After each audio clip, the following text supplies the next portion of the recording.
ভাবুন, রাতের নিস্তব্ধতা, চারপাশে নীরবতা, মানুষ ঘুমিয়ে আছে, কিন্তু কবরের জগতে কেউ ঘুমায় না।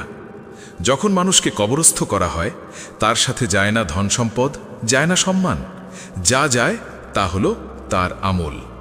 রসুলুল্লাহ সাল্লাল্লাহু আলাইহি ওয়াসাল্লাম আমাদের এমন একটি সূরা শিখিয়েছেন যা কবরের অন্ধকারে আলো হয়ে দাঁড়াবে। সেটি হলো সূরা আল মুলক। আজ আমরা জানব এই সূরার ফজিলত কি, কেন এটি এত মর্যাদাপূর্ণ, কিভাবে এটি আমাদের জীবন বদলে দিতে পারে। হযরত আবু হুরায়রা রাদিয়াল্লাহু আনহু থেকে বর্ণিত, রসুলুল্লাহ সাল্লাল্লাহু আলাইহি ওয়াসাল্লাম বলেছেন, কুরআনে একটি সূরা আছে 30 আয়াত বিশিষ্ট, যা তার পাঠকারীকে ক্ষমা না করা পর্যন্ত সুপারিশ করতে থাকবে। এটি আবু দাউদ 1400, তিরমিজি 2891। এই সূরাটি হল সূরা আল মুলক। আরেক হাদিসে এসেছে, নবী সাল্লাল্লাহু আলাইহি ওয়াসাল্লাম ঘুমানোর আগে সূরা আল মুলক ও সূরা সাজদা তিলাওয়াত করতেন। তিরমিজি 2892। শিক্ষা: এটি শুধু ফজিলতের সূরা নয়, এটি সুন্নাহ। ঘুমানোর আগে এটি পড়া একটি নিয়মিত আমল হওয়া উচিত। হযরত আব্দুল্লাহ ইবনে মাসউদ রাদিয়াল্লাহু আনহু বলেন, সূরা আল মুলক কবরের আযাব থেকে রক্ষাকারী।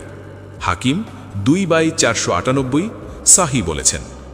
সাহাবারা একে বলতেন আল মুনজিয়া, উদ্ধারকারী, আল ওয়াকিয়া, রক্ষাকারী। কেন? কারণ এই সূরায় বারবার স্মরণ করানো হয়েছে আল্লাহর মহিমা, আখিরাতের জবাবদেহিতা, জাহান্নামের সতর্কবার্তা, তাকওয়ার গুরুত্ব। যে ব্যক্তি বুঝে পড়ে সে নিজের জীবন ঠিক করে। মরুভূমির এক সাহাবীর ঘটনা। এক সাহাবী অজান্তে একটি কবরের উপর তাঁবু স্থাপন করেছিলেন। হঠাৎ তিনি শুনতে পেলেন ভিতর থেকে কেউ সূরা আল মুলক তিলাওয়াত করছে। তিনি রসূল সাল্লাল্লাহু আলাইহি ওয়াসাল্লামকে বিষয়টি জানালে নবী বললেন, এটি কবরের আযাব থেকে রক্ষাকারী। এই ঘটনাটি সূরার বিশেষ মর্যাদাকে আরও স্পষ্ট করে। আলেমদের মন্তব্য: অনেক মুফাসসির বলেন, সূরা আল মুলক প্রতি রাতে পড়া মানুষকে মৃত্যুর স্মরণ করায়, দুনিয়ার অহংকার ভেঙে দেয় আর আখিরাতের জন্য প্রস্তুত করে। ইমাম কুরতুবী রাহিমাহুল্লাহ লিখেছেন, যে ব্যক্তি নিয়মিত সূরা আল মুলক পড়বে সে কবরের আযাব থেকে নিরাপদ থাকবে আল্লাহর রহমতে। প্রথম আয়াত, তাবারাকাল্লাযী বিয়াদিহিল মুলক, অর্থ বরকতময় তিনি যার হাতে সমস্ত রাজত্ব। শিক্ষা: পৃথিবীর সব ক্ষমতা সাময়িক, প্রকৃত মালিক আল্লাহ। মানুষের অহংকার ভেঙে দেয় এই আয়াত। সূরা এসেছে, জাহান্নামের প্রহরীরা জিজ্ঞেস করবে, তোমাদের কাছে কি সতর্ককারী আসেনি? তারা বলবে, এসেছিল, কিন্তু আমরা অস্বীকার করেছি। শিক্ষা: কোরআনকে অবহেলা করলে আফসোস ছাড়া কিছু থাকবে না। দুনিয়ার ব্যস্ততা আখিরাত ভুলিয়ে দেয়। এই সূরা মানুষকে জাগিয়ে তোলে। আল্লাহ বলেন, ইন্নাল্লাযীনা ইয়াখশাউনা রাব্বাহুম বিল গায়ব, অর্থ যারা অদৃশ্যভাবে তাদের রবকে ভয় করে তাদের জন্য রয়েছে ক্ষমা ও বড় পুরস্কার। একা থাকলেও আল্লাহ দেখেন, লুকিয়ে পাপ নয়, লুকিয়ে ইবাদত করো।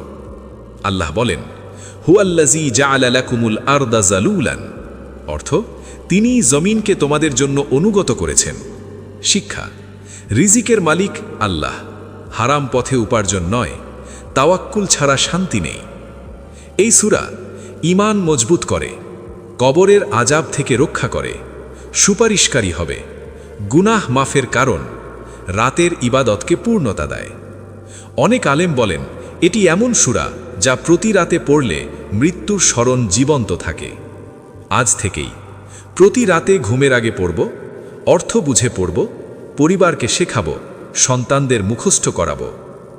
ভাই ও বোনেরা, যে কবর আমাদের অপেক্ষায় সেখানে আলো দরকার। হয়তো আমাদের কবর অন্ধকার হবে, কিন্তু সূরা আল মুলক যদি সাথে থাকে সেই অন্ধকার আলোকিত হবে। চলুন আজ সিদ্ধান্ত নেই, মৃত্যুর আগে সূরা আল মুলককে আমাদের জীবনের অংশ বানাবো। আমিন।